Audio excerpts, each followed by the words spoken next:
As you're finding your personal style, I need you to remember that like it's super important to like pick and choose where you take in information and style help, especially on this app. I saw this video from a creator, either they were a style creator or they were a stylist. I don't know, I don't really pay attention, but like they were talking about how people who are looking for their personal style need to find more inspiration from non-fashion things, which I totally like, I agree with, whatever.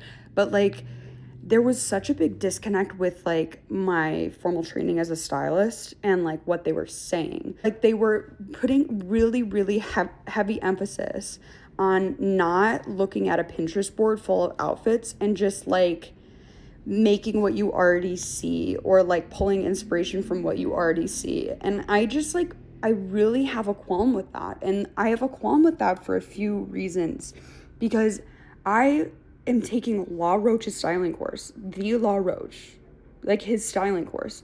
And the thing they drill into your brain is fashion is never new. Nothing is ever done for the first time in fashion, okay? And so the fact that you're saying you need to create something new every single time, first of all, that's a tall ask for anyone, let alone someone who's not an industry professional that's just like living their day-to-day life. Second of all, it's like that's not even how industry professionals work. Industry professionals also look to the past. They look to the past, to fashion history. They look to past trends. They look to past fashion icons.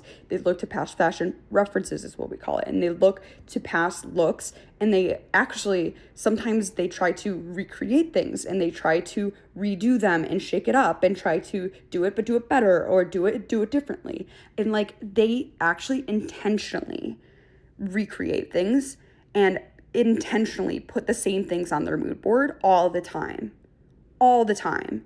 And of course, you're going to include things that are not fashion related on your mood board. Of course, you're pulling inspiration from things that are not fashion related. Of course, that is an integral part of being a creative. But I don't think that you should be sitting on here telling a bunch of strangers that don't have like a foot in the fashion industry that they need to start pulling inspiration from like random objects around them to make their everyday outfits. That's not how it works. That's not how fashion stylists work. And that's not how everyday people should be working. That doesn't make any sense. So just be careful where you're pulling in your information when you're finding your personal style.